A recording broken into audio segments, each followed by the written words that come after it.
অবশেষে অঙ্কুশ অভিনীত মির্জার টিজার এসে গেল, কিন্তু রাত 12টার সময় টিজার নিশ্চয়ই কোনো রহস্যময় কারণ আছে যেটা আমরা ইউটিউবাররা অন্তত জানি না। তবে হ্যাঁ, অঙ্কুশ হাইপ বিল্ড করতে জানেন। মির্জা সিনেমাটা যে আসবে তার নানা রকম ইঙ্গিত বারবার ধরে দেওয়া হচ্ছিল, আমাদের মধ্যে হাইপ ক্রমশ বাড়ছিল।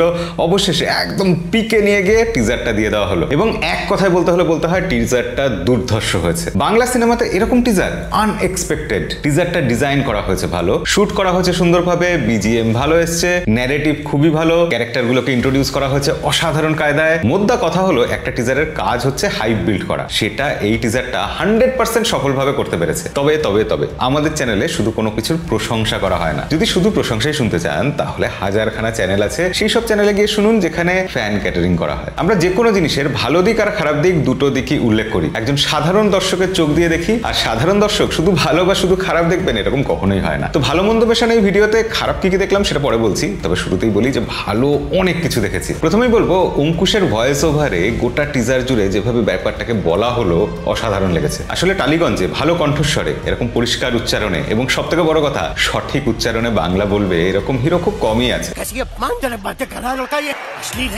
এই আমি কিন্তু কারোর নাম বলিনি।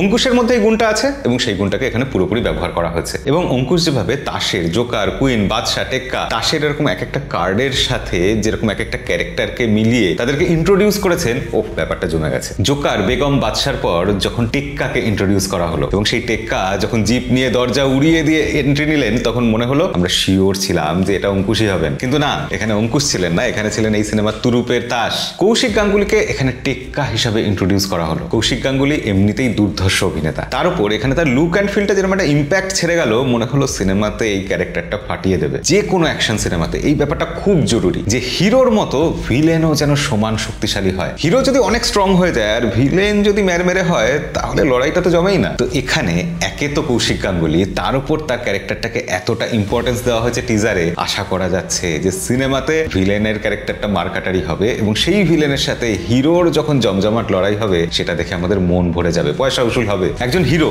তিনি যেখানে প্রডিউসার সেখানে তিনি অন্যান্য ক্যারেক্টারকে এভাবে ইম্পর্টেন্স দিয়ে ইন্ট্রোডিউস করছেন, এই ব্যাপারটা দেখে মনে হয় যে হ্যাঁ, প্রডিউসার শুধু নন, অঙ্কুশ এই সিনেমাটার প্রতি সত্যি খুবই যত্নবান। অবশ্য ঘরের টাকা লাগালে আমাদের সবারই একটু যত্ন বেড়ে যায়। যখনই আমাদের মনে প্রশ্ন আসতে শুরু করলো যে তাহলে হিরো কোথায় গেলেন, অঙ্কুশ কোথায় গেলেন, প্রডিউসার নিজে তিনি নিজেকে দেখাবেন না? এবং তারপরেই অঙ্কুশের এন্ট্রি। অঙ্কুশ যে চেয়ারে বসে আছেন, চারদিক দিয়ে ধোঁয়া দেখা যাচ্ছে, একদম হিরোর মতো এন্ট্রি। তারপর কিছু অ্যাকশন সিন এবং অবশেষে টিজারটা কনক্লুড করে। বাংলা অ্যাকশন সিনেমাতে এরকম ওয়েল ডিজাইনড টিজার খুব বেশি দেখেছি বলে তো মনে পড়ছে না। এই টিজারে ভুল ধরা, খুঁত ধরা খুবই কঠিন কাজ। তবুও দুটো জিনিস আমার মনে হয়েছে আর একটু ভালো হতে পারতো। যেহেতু অঙ্কুশ আমাদের ভিডিওটা দেখছেন, তাই আমি বলবো যে এই ছোট ছোট দু একটা ব্যাপারে না একটু নজর দিলে ভালো হয়, কারণ বাজেট তো কিছু কম থাকছে না এই সিনেমাতে। এত টাকা ঢালা হচ্ছে, এত যত্ন নেওয়া হচ্ছে, কেন ছোটখাটো ত্রুটি বিচ্ছুতি থাকবে? প্রথমত সোহেব কবির, তাকে যখন দেখানো হলো বাদশাহ হিসাবে, তিনি তখন কাউকে মারছেন, মার্ডার করছেন, সেই সিনটা দেখে একটু ফেক ফেক লাগে। ওই জায়গাটা বোধহয় আরেকটু ভালো করে ডিজাইন করা যেত। দ্বিতীয়ত, যেটা সব থেকে ইম্পর্টেন্ট আমার মনে হয়েছে, এই গোটা সিনটা তিনটে কাটে দেখানো হয়েছে। একদম শেষ কাটে যখন তিনি ল্যান্ড করলেন, ল্যান্ড করে সামনে ঝুঁকে পড়লেন, সেই জায়গাটাতে মনে হলো